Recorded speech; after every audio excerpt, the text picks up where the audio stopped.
sa drama, digit mo at China. Pag-usapan ang problema ng pamilya. Pwedeng magjowa, pwedeng mag-asawa. Malungkot, masaya, halika dito ka. Dadamayan ka namin, sabihin mo sa amin. Kami na ang bahala, pag-usapan na natin. Masusolusyonan natin problema mo. Kaya sabihin mo sa amin ang lahat, ano ang drama mo. Same pero iba! We are number 106.7 Energy FM. Panggawang sabing radyo, sabihin mo! Pagka-oras natin, alas 5:33 na. Yes. Kamusta naman ang mga pangga natin? Hello naman sa mga pangga natin na nakatambay ngayon, waiting kay Jowa. Galaw-galaw, nako, dahil mamaya, ano ba, Nay, ang iyong lulutuin para sa hapunan ninyo? Uy, parang ang sarap ng ginataan. Oo, lahat ng klase ng may gata, masarap. Totoo, masarap talaga, lalo na may sili. Yan, nako. Tsaka patis. Nako. Sabi nga kanina, meron daw lugar dito na inulan. Yun yata, wala na dito eh. Pero ang sarap talaga ng mga ulam natin eh, masabaw, no? Like, ano ba? Tinola. Ayan, pwede rin. Diba? Gusto ko kasi mga magata, masos. Ayan. Ganyan. May gata, pwede rin, no? Tapos, medyo tawag dito, mapula-pula rin yung sauce, pwede. Afritada, mechado, menudo. Wow, sarap. Ako, ikaw ba nagugutom na pangga? Pero okay lang sana kung nagbibigay ka sa nanay mo. Hindi. Tapos naghahanap ka ng masarap na ulam. Diba? Balo ako to Magaling ka dyan. Pero eto, sa mga panggapo natin dyan na mga kastig natin, partner. Yan. Super stress na sa lahat ng mga nangyayari sa buhay nila. Eto na. Wait lang mag-relax ka muna. Ganito gawin mo, i-download mo ang Arena Plus app. Yan! Ako talagang astig ang paglalaro mo gamit ang Arena Plus app, no? Dahil kumpleto ito sa latest updates and scores. Lalo na kung mahilig ka sa basketball, may mga ganap dyan ng PBA at NBA at mga striking spikes sa mundo ng PVL hanggang sa boxing, soccer at iba't iba pang astig na sports. At syempre, sa mga fan po ng NBA, libre mong mapapanood ang NBA playoffs sa arenaplus.net at maaari ka pang manalo ng iba't ibang papremyo. Uy. Bagong sapatos, bagong cellphone, bagong motor, and brand new car. Perfect! Lahat yan ipamimigay sa Arena Plus NBA Playoffs Lucky Draw up to 64 million pesos worth of total prize, right? Tari naman yan. Alright? Wala naman din Alright. No more hassle talaga tayo, Pangga, sa paghahanap kung saan nga ba dapat abangan ang mga sinusubaybayan mong mga laro dahil pwede po kayong mag-stream dito ng live, local man yan or international. Ay nako, eto pa partner sa mga kastig natin. Sobrang legit nito kasi nga lisensyado to ng PAGCOR mga pangga kaya no worries. Oy, gusto ko yung no worries and no worries ka rin sa mga endorsers neto dahil pack na pack talagang astig na astig, di ba? Lalayo pa ba tayo? Eto na nga, Pangga, yung basketball sensation. Ayan! Mula Barangay Ginebra, San Miguel ng PBA na si Scottie Thompson and ang nag-iisang Phil-Am phenomenal basketball star na si Jordan Clarkson. Mula po yan sa koponan ng Utah Jazz of NBA. Astig natin yan talaga. Nako, sa lahat din ng mga panggapo natin dyan, hoy. Sarap kaya maglaro habang nakikinig ka sa paborito mong awitin. Nako, lalo na partner, kung ang mapapakinggan mo, mula kay Glock 9. Parinig? So, pakinggan, eto. Sa Arena Plus.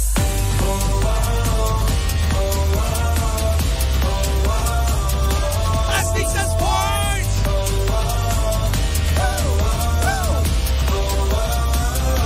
Astig sa sports!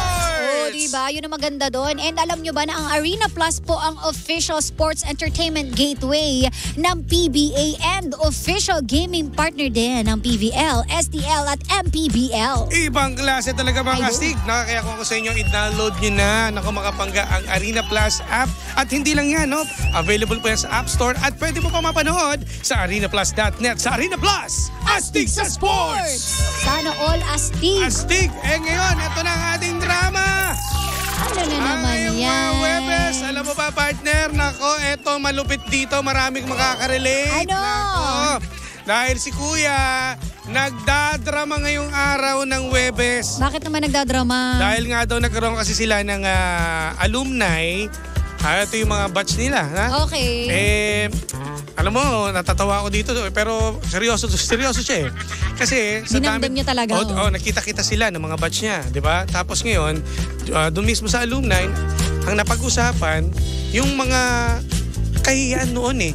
Kasi si kuya daw, na-jebs nung araw. Oh. So ngayon, di ba parang pag homecoming ang pag-uusapan natin, yung mga Kamusta alumni. buhay mo? Ganyan. Kamusta ka na ngayon? Ano bang status ng buhay mo? Kaso yun daw talagang napahiya siya. Hindi daw niya alam kung ma-open siya kasi biri mo, pinag-usapan to sa harap, nagtawanan lahat ng tao. Ikaw pala yun, no? Ikaw pala yun, naalala namin, no? Dahil ikaw yung doon sa, sa room ninyo. Diba? Nangiling asaw. Okay. Kaya imbis na sabi niya, baka sa susunod na alumni, hindi na ako pumunta. Total, ganyan naman din talaga. Nakakahiya. Ikaw ba? Alam mo, para sa akin, partner, kapag kunwari na-offend tayo sa isang bagay, hindi mo pwedeng ipaglaban na hindi naman nakaka-offend yung sinabi ko eh. Ang OA mo naman, hindi mo pwedeng sabihin yun eh. Kasi yun yung naramdaman ng taong sinabihan mo. So kung na-offend siya, valid yun. Diba? Valid yun yung si kuya na naramdaman niyang na-offend siya. Diba? Dahil nga sa hindi makalimutan ng mga fans niya, nangyari. Valid yung naramdaman ni kuya. Hindi natin pwedeng sabihin na ang babaw naman yan, ganyan, diba? Yun yung na-feel niya eh.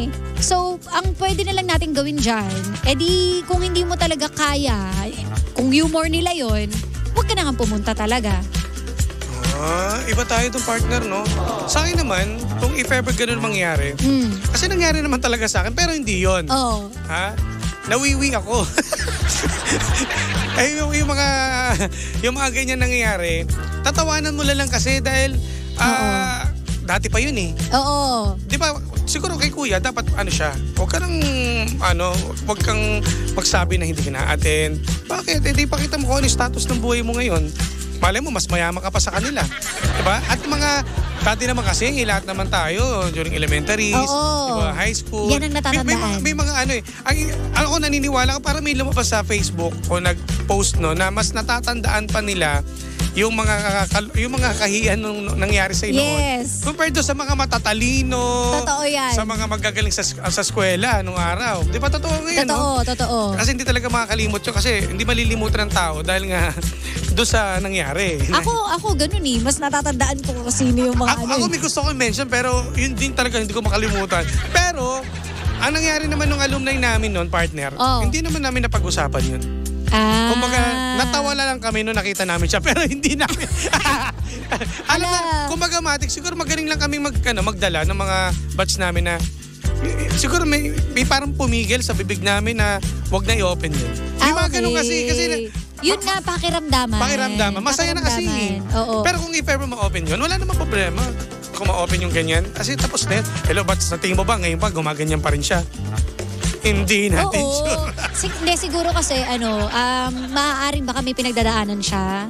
Diba? So, hindi naman siya umatin ng alumni. Ayun nga, hindi rin natin siya masisi. Kumbaga, kasi kung titignan natin sa sarili nating isipan yun, kung tayo yun nandun, syempre di tayo ma-offend. Kumbaga, iisipin ko, grabe naman yun. Kasi ako, sa tropa, kadalasan ako yung nagsisimula ng ganyan eh. Uy, naalala nyo ba yung ganito?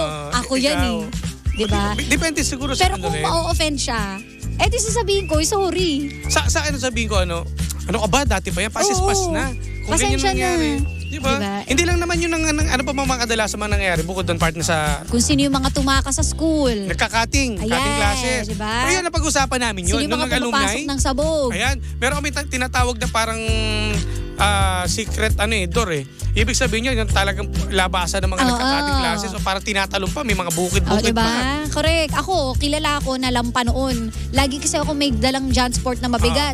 Lagi ako natutumba talaga. Hindi naman mawala. Alam mo, sa totoo lang, yung anong mas gugustuhin mo, partner? Tatanungin kita. Yung mag-angasan sa buhay o yung mga kalokohan dating ginawa ninyo na napag-uusapan? Ako, dun talaga ako sa kalokohan. Di ba? Kasi nga, ako yung kadalasan nag-uumpisa ng ganyang kwento. mas ang hirap kasi, di ba, kung, mayaman ako ngayon, pare. Kumpara dun sa, naalala mo ba dati? Di ba yung kantin natin? Di ba dati, umupit pa tayo ng burger doon kay ate, isa lang bibili natin, nagiging dalawa eh. May mga ganyan eh. At alam ng mga At hindi rin makakalimutan na mga kaklase nyo noon. Yes. No? Kung, siguro kung ilalagay lang natin dun sa gawin nating magaan na lang yung buhay. No? I mean, kasi sa panahon ngayon, kung kunwari, itatanim mo pa yan as sama ng loob. Oo, ikaw pa yung mahihirapan correct. kung masyado nating saseryosohin yung mga bagay-bagay. Pero hindi namin sinasabing hindi valid yung naramdaman mo. Oo.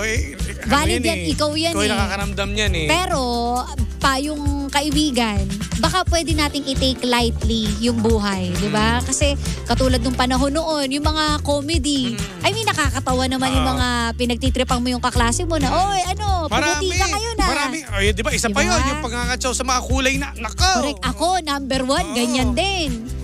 Hindi ka pa rin kita ngayon, damit pa rin lumulutang sa'yo. Hindi pa rin naman sinasabi, pero tinatawanan na lang natin. Siguro dapat lang, wag mo na isipin yung dati. I-try mo lang siyang i-take, as a joke lang talaga. Okay, gantihan mo. O di ba ikaw dati, amoy paa ka eh.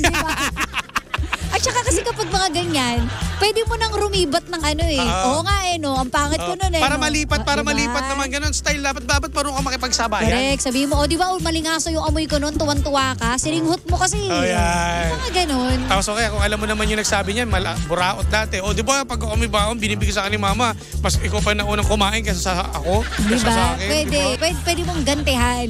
Ganun lang. Pero sayang kasi, tandaan nyo, ang pag-attend po ng alumni, homecoming, yung mga batch natin, atinan nyo kasi, anong buhay natin, hindi natin alam kung hanggang kailan. At least nakikita po mo pa yung mga dati mo mga kaibigan, mga kaklase. At bukod pa doon, hindi lang mga kaklase, pati yung mga guru mo noon. Diba? Ako maiiyak ako kasi meron kaming alumni next year party. Kasama ka! Kasi tayo mag-host nun. Makikita mo paano umiyak. Kasi nga, maraming mga pangarap, di ba maraming mga pangarap din mga teacher sa atin na hindi nila alam kung natupad ba o hindi. So pag nalaman nila na natupad yung pangarap mo, matutuwa sila. Promise, maiyak ka doon. Alam mo, maganda doon. Wala pa kaming reunion. Wala pa? Yun nga yung sinasabi ko sa'yo, never ako nakaranas pa ng reunion. Sarap partner. Makita mo yung mga klase mo dati na binuli mo, sa mga na binuli mo. Di ba yung mga ganyan, hindi na mamawala nung araw yan. Nung ngayon lang nagka-issue ng mga ganito. Iba kasi yung bully noon sa ngayon eh. Noon kasi lang talaga eh. At saka tsawal lang dati. Ikaw dati ka gano'n. Wala na ngayon. Mahirap kasi sa panahon ngayon, partner eh.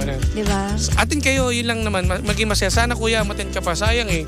Tsaka minsan na lang sa buhay natin na makita yung mga kamag-anak, mga kaklase natin at teacher. Yun lang. Sayang lang kasi kuya. Kasi kung nandun ka na sa moment na yon, imagine mo kung nagmaktol ka, nagtampo ka, sira na yung moment ninyo, di ba? And kunwari, pinag-isipan mo na hindi ka napupunta, sige, okay lang hindi ka pumunta, pero mamimiss mo yung chance. Di ba? Sobrang saya. Iba yung pakiramdam.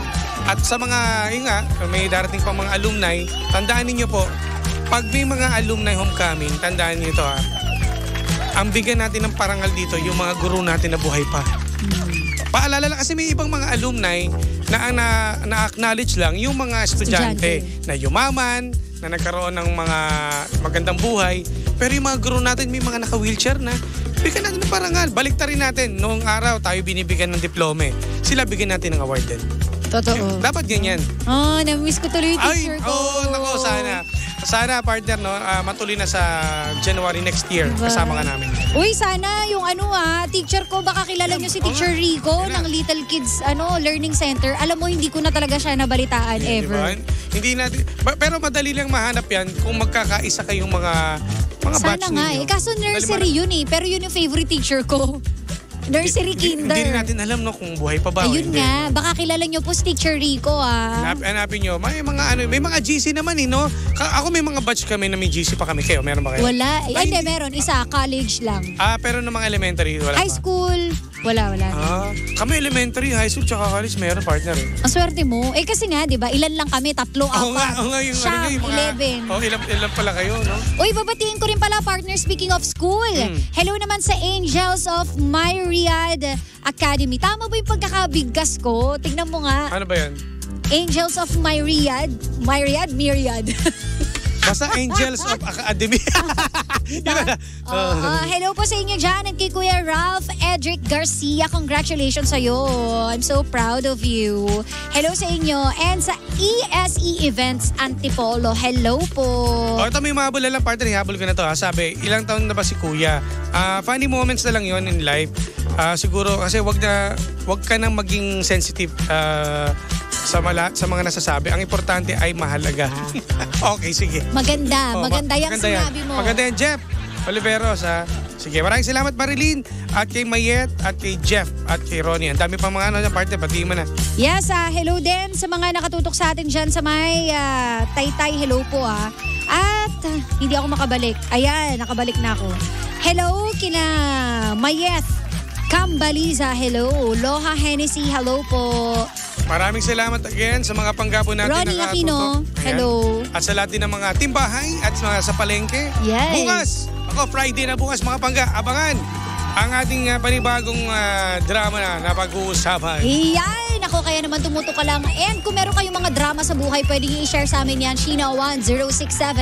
At sa akin po, DJ Jimbo. Iyan! O, alam nyo nang gagawin ninyo. Kami po i-exit na mga bangga. Maraming salamat sa inyong pagtutok. Nakasabat na kapiling ninyo. Nag-iisang pabebot na si Sheena. At ang inyong Jimbolicious DJ. My name is Jimbo. Dito lang yan sa programang Anong drama mo? Same pero iba. We are number 106.7 Energy FM. Panggawang sabing radyo, sabi mo! Energy!